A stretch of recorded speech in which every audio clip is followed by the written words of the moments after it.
I haven't posted any update on my social media scheduler app, mainly because I didn't have any. After moving from Texas to California, all my schedule and my routine went all over the place. I had to readjust to a new schedule, to a new place, and that wasn't easy.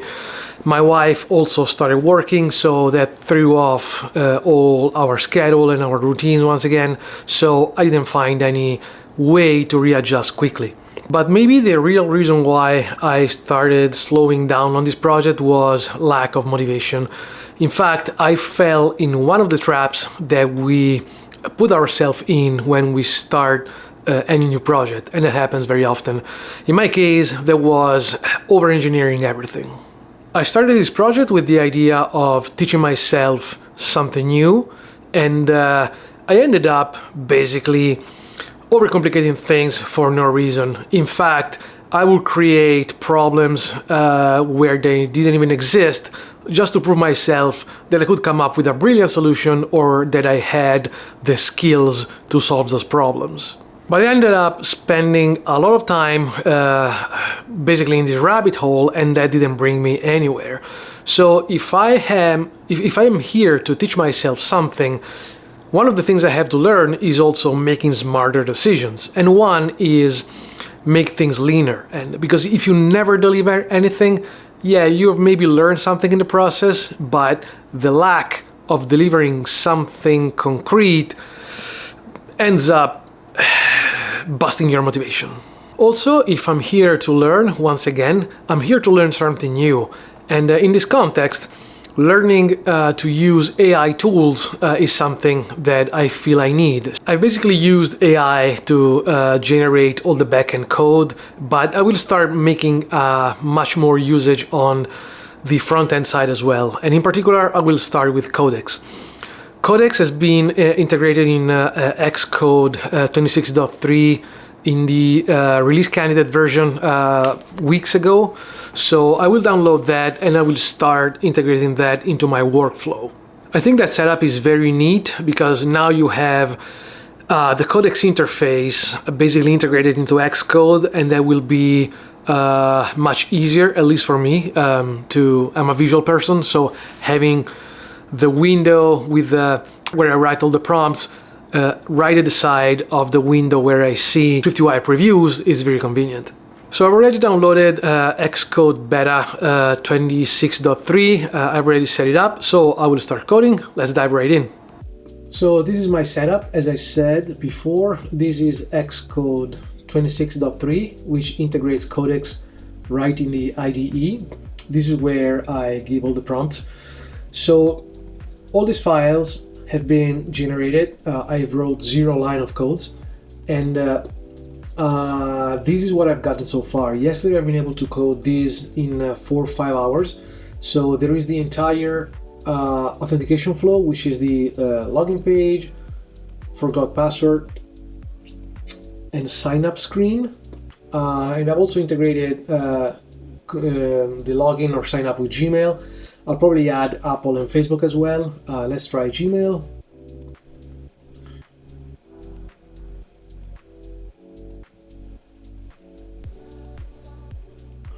Okay, continue. Boom, I'm logged in. Here I have a brief greeting with my name picked up from my Gmail account, and here is my avatar that's fetched again from Gmail. For now, I've only coded the home screen, where I plan to add a few more features other than the connection with the social media account, but let's try this first. If you tap on the plus, this bottom sheet appears, and you're able to connect different social media accounts.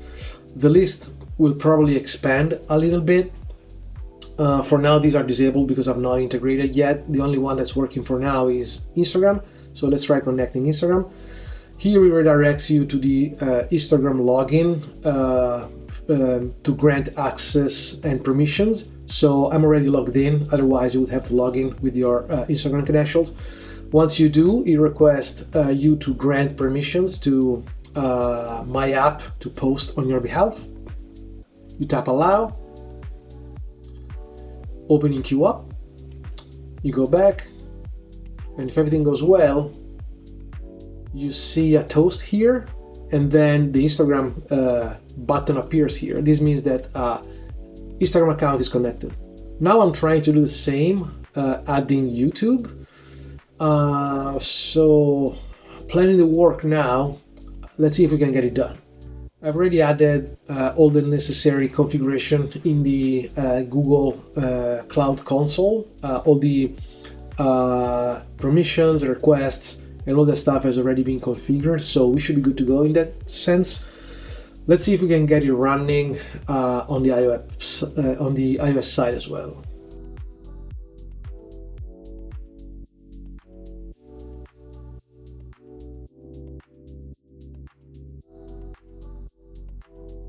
So when I started this project, I gave clear instructions to the LLM to make it scalable and structure the code in such a way that when we need to add multiple accounts, multiple social media accounts, it will be easy. So the LLM won't mess up generating the code, and the code quality will stay relatively good. So what I'm doing now is basically I'm prompting to add the YouTube connection using the same workflow that we used for Instagram. So it's basically adding a case to the enum of the account connections that we already have and implementing auth for YouTube in the same way that we have implemented for Instagram. So it's asking me to input which Firebase function we should be calling after we receive the access code from logging in, after logging in with YouTube. So if you don't know how it works, when you log in, as I show you with Instagram here, when you log in and grant permission, you get the callback gives you a code, an access code, and you have to exchange that for an access token, which is then used to authenticate the APIs and post on your behalf without using password. Right now, I only have a Firebase function that exchanges the code for Instagram. I have to do the same for YouTube, but first we have to implement and deploy an exchange function for YouTube.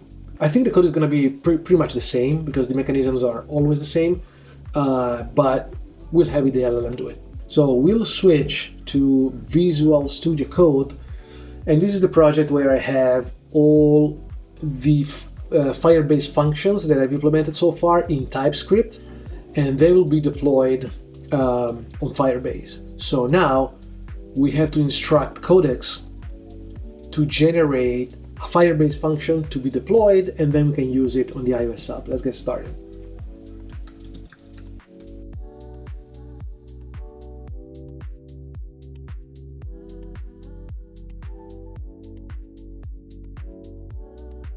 Okay, it's generating the code. You should add a new function here. Let's see what it does. Okay, this is the output.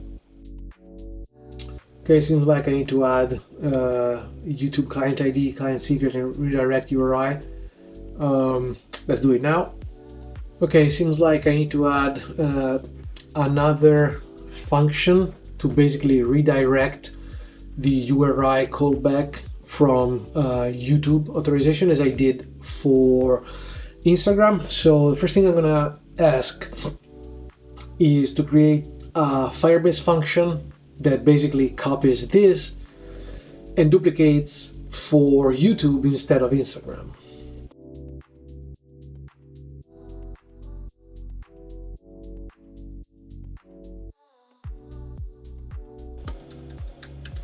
Let's see what it does.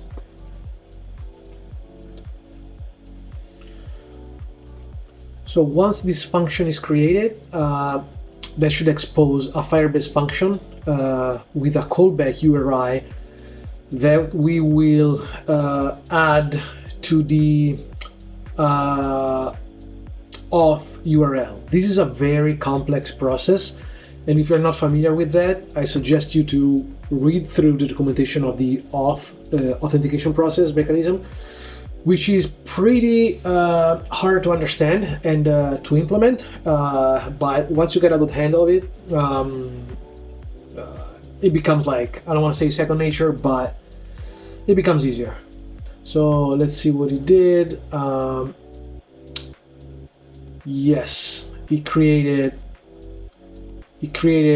a similar URI, which is with YouTube instead of Instagram. It should be fine.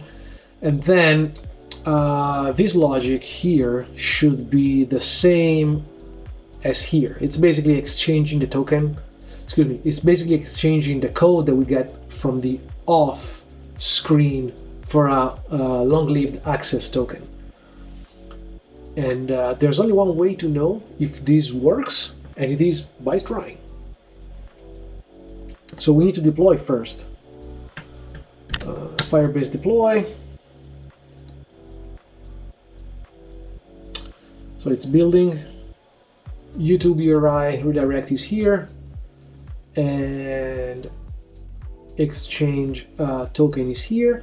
So now next step is to compose the auth URL for our iOS app to call and prompt the user to grant permission to YouTube.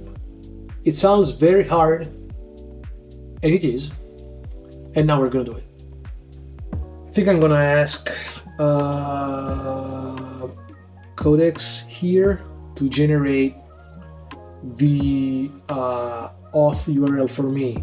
Okay, I've added pretty much everything, and now I have the auth URL.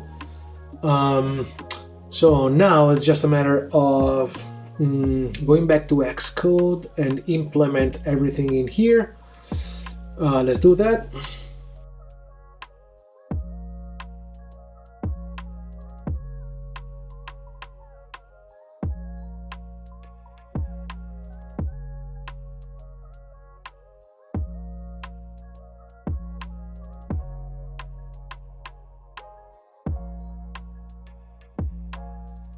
So now when we relaunch the app, we should be able to see the connect button enabled here, and when we tap connect, it should prompt the same flow, which is open Safari, prompt the user with the permissions, and then initiate the callback flow.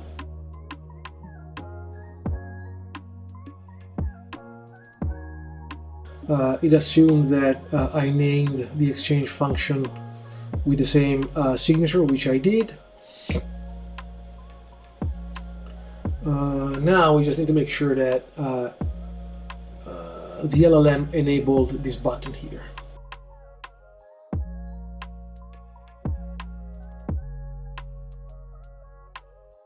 Okay, let's compile and run.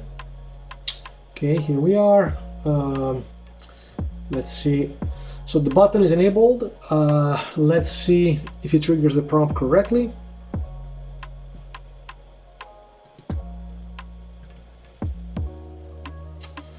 Here is where I need to grant permissions. This is the part that you haven't seen in Instagram, because you do it once, basically.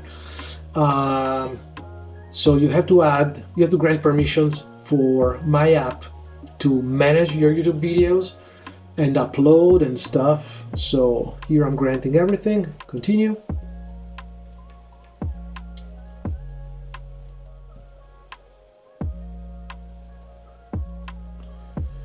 And here we are. This is the callback.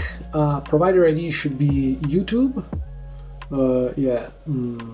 Let's. Oh. It's like I did something wrong. Let's see.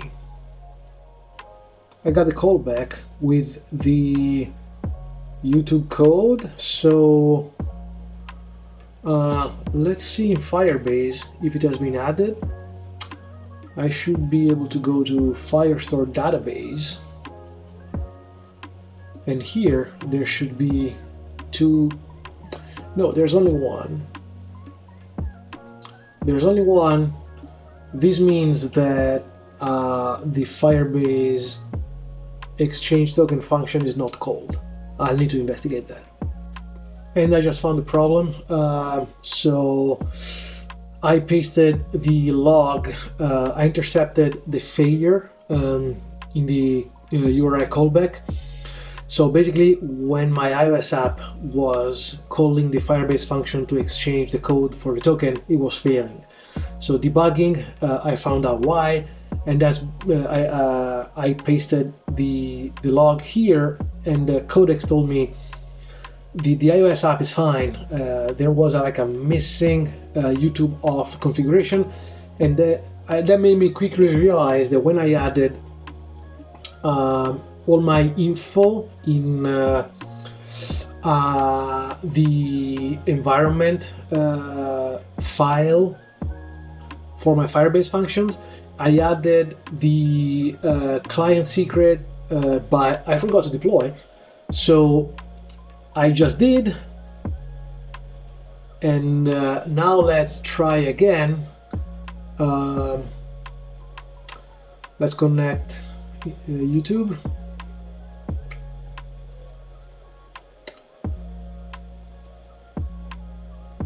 Okay, continue. Open.